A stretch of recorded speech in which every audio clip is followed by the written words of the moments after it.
Buenas a todos. Ahora que ya tenemos nuestro primer boceto, vamos a definirlo un poco más y vamos a hacer que se acerque un poco más al diseño final de nuestra infografía. Como os enseñé ya en la anterior clase, lo que hice fue unos pequeños bocetos en una libreta y después cogí el que me pareció más interesante, le hice una fotografía y ya lo metí aquí en Photoshop en baja opacidad. En este punto deberíamos preguntarnos si hay algo que no funcione y si queremos cambiar algo para que mejore un poco la composición. Yo cuando vi este boceto, una de las cosas que más me chocaba era que los dioses de Egipto igual iban a quedar demasiado pequeños, porque las siluetas son bastante alargadas y esto de lejos iba a generar una sensación como de que perdía detalle o como que no se veían bien los dioses. Entonces lo que yo decidí es inscribir a cada uno de los dioses dentro de un círculo, de tal manera que fueran como retratos de cada uno de los dioses, ¿no? Y por otro lado quería que aparecieran 10 dioses, entonces con esta composición solamente me cabrían unos 4 o 5 y decidí que en vez de utilizar este formato pudiera alargarlo al doble para que me cupieran más dioses. Entonces lo que hice fue ampliarlo al doble y una vez ya lo tenía así ampliado, hice otro boceto nuevo encima de este, teniendo un poco en cuenta esto, teniendo en cuenta que quería que fueran 10 dioses, que estuvieran inscritos en una circunferencia, etcétera, etcétera. Entonces lo que hice fue, encima de este boceto inicial, generar otro boceto, como este que tenemos aquí, ¿vale? Voy a quitar este, en el que ya vemos un poco la estructura de la infografía. Por un lado, tenemos estos dos elementos grandes de los que os hablé antes, ¿vale?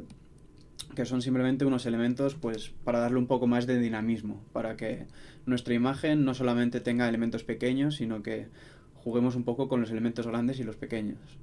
Y luego por otro lado, con esto definí un poco dónde quería que estuviera el título. Y aquí estos círculos serían cada uno un dios y aquí en estos cuadros estaría la tipografía con la información de cada dios. Esto sería el nombre del dios y aquí la información. Entonces, bueno, esto era un poco la estructura inicial que me ayudaba a hacerme un poco a la idea de cómo iba a quedar al final. Después me quedaba un hueco aquí en blanco que al principio no sabía muy bien qué quería. Entonces se me ocurrió que a lo mejor podía poner un poco de información adicional sobre los dioses, aunque más tarde lo resolví de otra forma, que ya lo veremos. Entonces, bueno, primero este primer boceto nos sirve para tener un poco más organizado. Y a continuación deberíamos darle un poco más de detalle y empezar a entrar ya en cómo queremos que sea cada dios, en el título, etcétera, etcétera. O sea, ya entrar un poco en el dibujo de cada ilustración.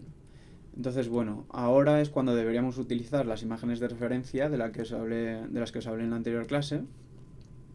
Por ejemplo, el primer dios que yo hice fue Isis y me apoyé de esta imagen, que aquí tenía varios dioses.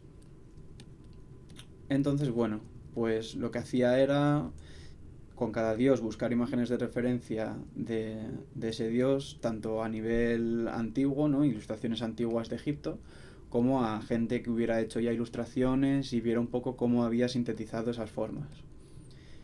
Y así con cada uno de ellos. Entonces, el siguiente boceto que tenía era algo parecido a esto. Ya fui haciendo cada uno de los dioses dentro de los círculos, como podéis ver, y el título también lo empecé a definir un poco. También os recomiendo que aprovechéis las formas que ya habéis creado en anteriores ilustraciones si os sirven para las siguientes. Por ejemplo, estos dos dioses se parecen mucho, Ra y Horus. Entonces lo que hice simplemente fue, una vez estoy dentro de esta capa del boceto, seleccionar con la herramienta lazo y utilizando las teclas comando y option podemos copiar esta forma, ¿vale? En este caso, como necesitaba que estuviera volteada, le di edición, transformar y voltear horizontal. Y entonces ya tenía esta otra forma que me podía servir para hacer el otro dios que se parecía. Y bueno, Poco a poco fui definiendo ya el boceto y una vez ya lo tenía más o menos atado, podía pasar ya a la fase de color. Cuando empecé a ilustrar, yo al principio utilizaba las pruebas de color muchísimo porque me costaba mucho escoger los colores. Ahora ya no, ahora cojo los colores directamente a ojo. Pero yo creo que si estáis empezando es interesante que sepáis aplicar el color primero mediante una prueba porque eso os va a ayudar un poco a tener las cosas atadas antes de poneros con el diseño final.